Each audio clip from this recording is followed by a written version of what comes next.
Doutor Pedro Gabrich, eu sei que você é um dos pioneiros do roll-up no Brasil. Queria que você explicasse o que é o roll-up, onde você aprendeu essa técnica, como ela funciona. Bom, isso aí é uma cirurgia que eu tenho uma paixão nos últimos quase 10 anos. Isso é uma história do meu aprendizado do roll-up, é uma história de amizade. Sim. Então, éramos 3 amigos. Inicialmente, eu sou muito amigo do Rodrigo Loureiro, que mora em Macaé, que foi residente de urologia junto comigo, fez mestrado comigo, é meu padrinho de casamento, é um grande amigo. E o Felipe também, que foi meu residente dentro da UERJ, fui padrinho de casamento dele também. Então, eu sempre, todo ano, gosto de ir para congressos que tenha novas tecnologias. Então, em 2013, eu ia para o congresso, o Rodrigo me ligou, você vai para algum congresso? Eu falei, vou para New Orleans em 2013, num congresso. Eu falei, então vou contigo. Acabou o Felipe me ligar também perguntando qual congresso eu iria. E aí nós 3 fomos para o congresso. O Felipe e o Rodrigo não se conheciam.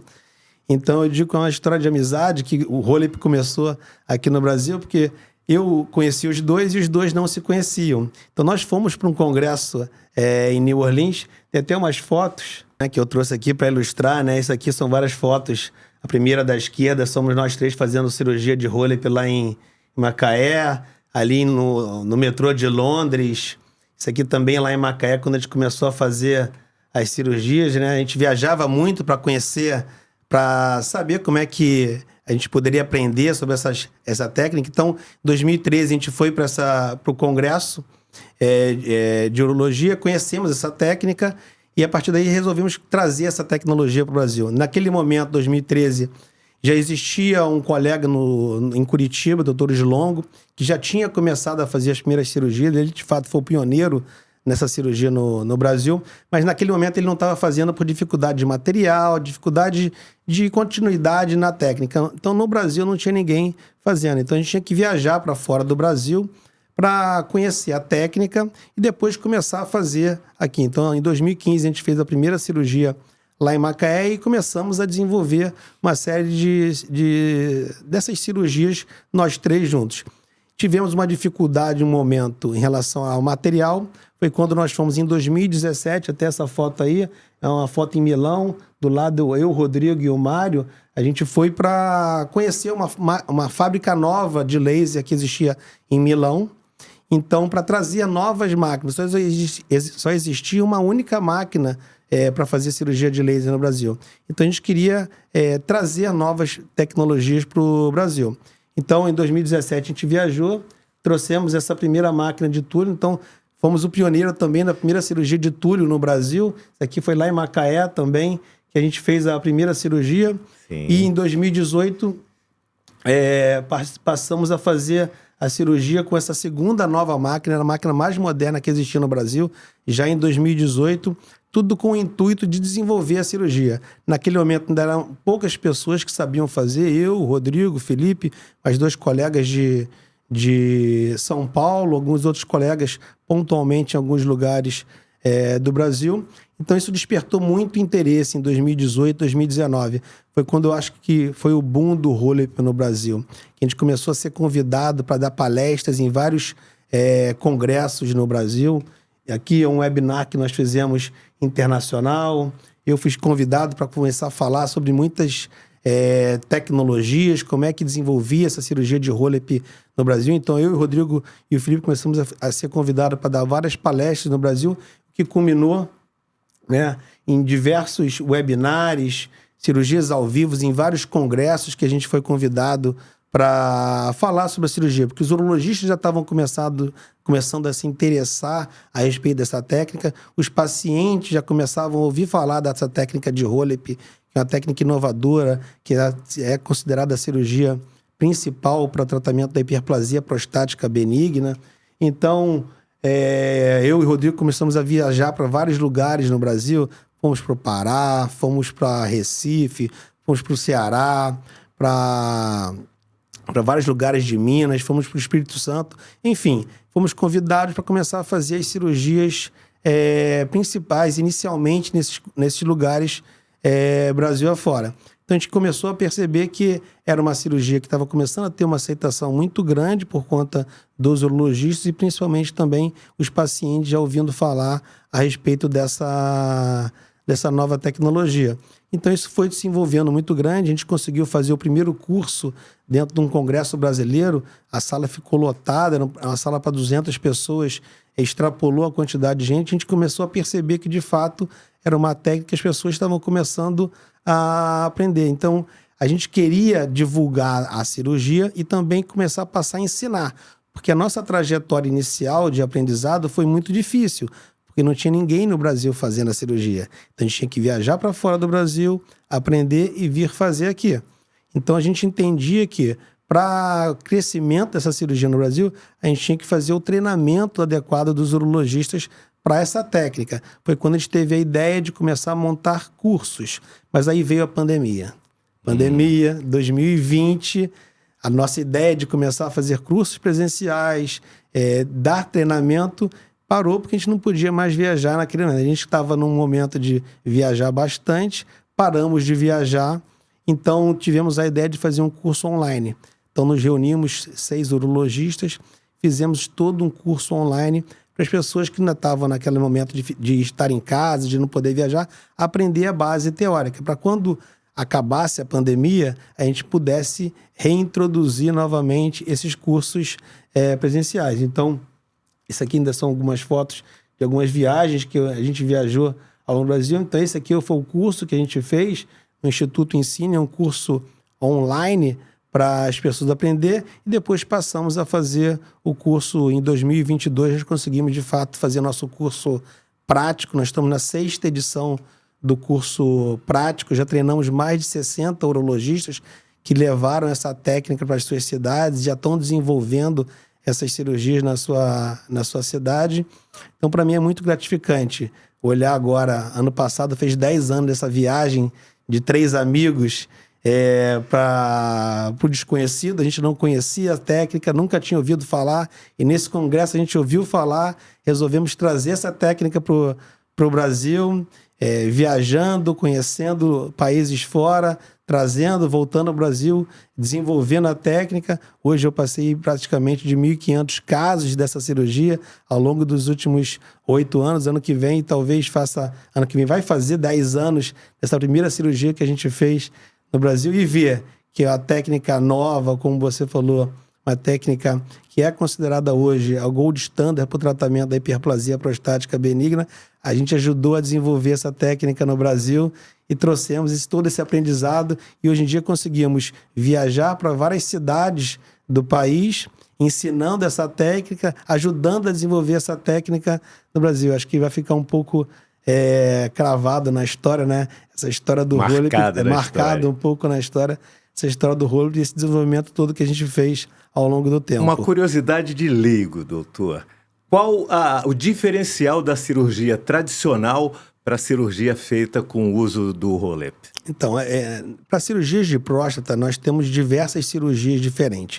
Temos as cirurgias endoscópicas, que são através do canal da uretra, e temos as cirurgias abertas. Hoje, cada vez mais, a gente tenta fazer cirurgias minimamente invasivas para o paciente, que é menos trauma para o paciente, menor risco cirúrgico para o paciente, menos sangramento. Então, o ROLEP ele veio para substituir outras técnicas que já existem. Por exemplo, a raspagem da próstata. A raspagem da próstata, o nome técnico é ressecção transuretral da próstata, é uma técnica que é muito boa, é muito feita no mundo inteiro ainda, que é uma cirurgia que você faz pelo canal da urina e, como se fosse um fatiador de queijo, você vai cortando pedaços da próstata. Só que ela não é uma técnica anatômica. Então, na medida que você corta, ela sangra, porque você utiliza um bisturi elétrico para fazer, e você faz simplesmente uma cavitação dentro da próstata. Você não remove toda a parte interna da próstata. Porque a hiperplasia, ela cresce na parte do meio da próstata, como se fosse um abacate. Tem a casca e tem o caroço. De dentro para fora. Caroço, exatamente. O caroço seria a área da hiperplasia prostática. Então, ela funciona como se fosse um crescimento que estrangula o canal da urina. Então, o paciente tem dificuldade para urinar e tudo. Então, a ressecção, você vai fazendo uma raspagem.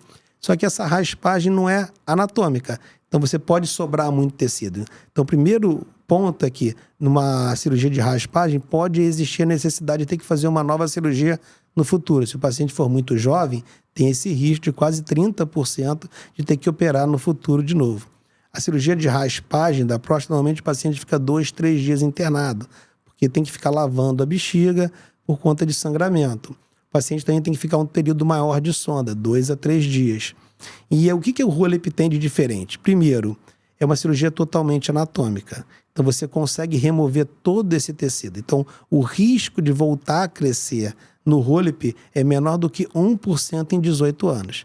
Então, a raspagem tem 30 vezes mais risco de voltar a crescer do que no Rolep.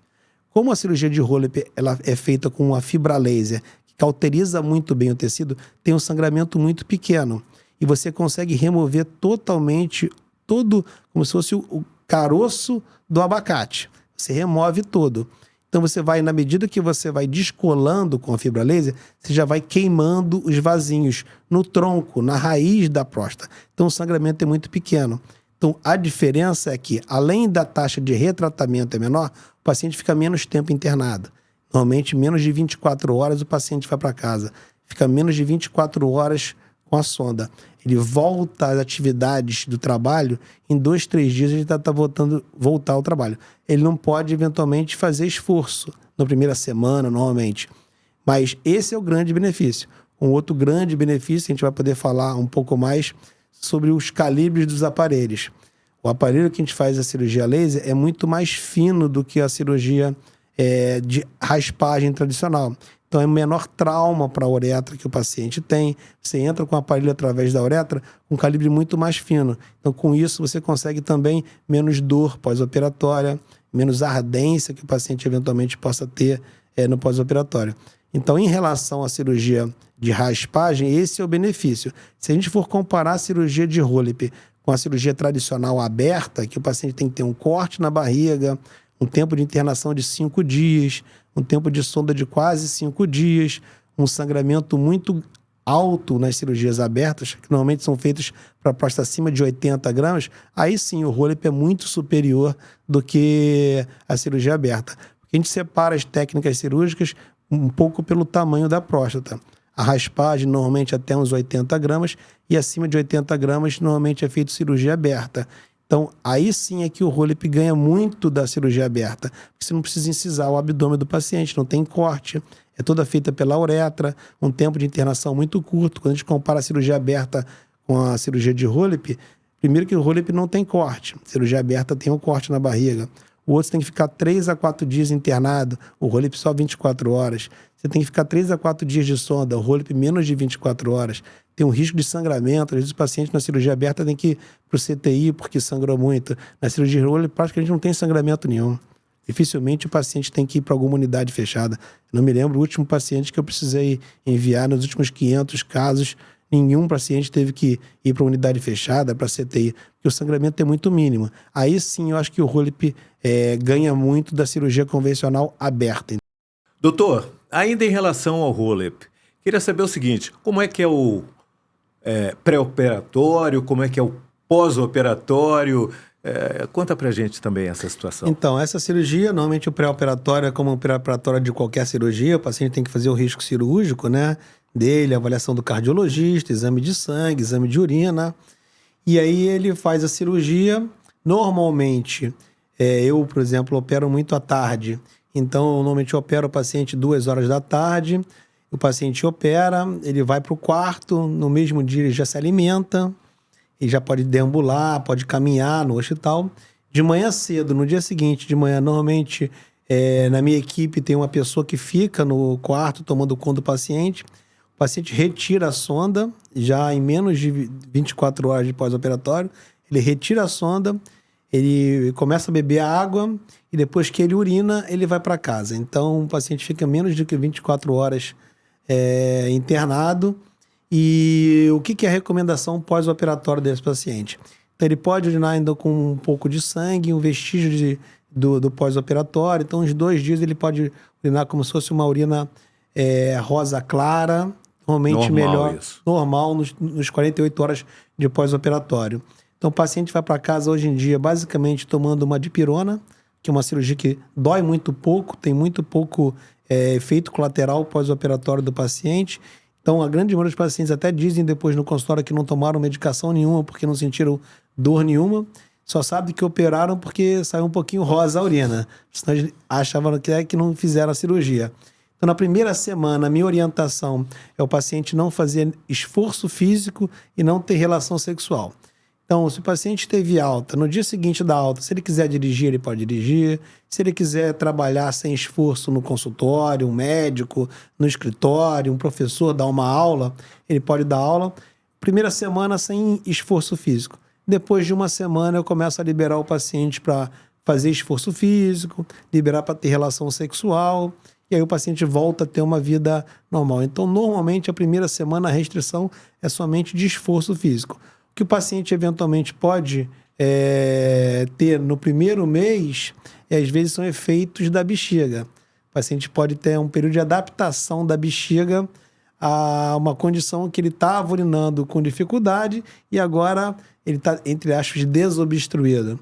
Então, ele pode ter alguns efeitos da bexiga, de ter um pouco... Se o paciente já tinha urgência, continuar com essa urgência. Se ele levantava muito à noite, pode continuar levantando, que eu chamo de um período de adaptação da bexiga, que normalmente demora 1 mês a 3 meses.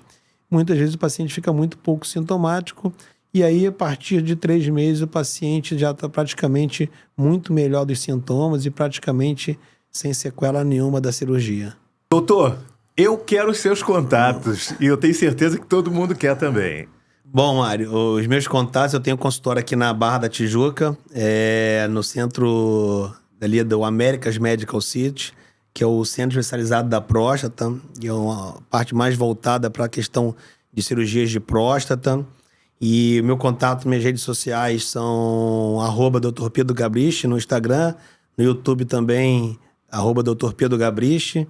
Eu queria te agradecer por ter conduzido comigo esse primeiro podcast aqui de perguntas. Foi um grande prazer e muito esclarecedor para mim, eu tenho certeza que para todo mundo aí. Tá? Eu te agradeço bastante por estar presente aqui. Queria convidar todos para curtir esse vídeo, se inscrever no canal. Esse é um trabalho que a gente está começando agora para trazer informação a respeito de saúde masculina, urologia.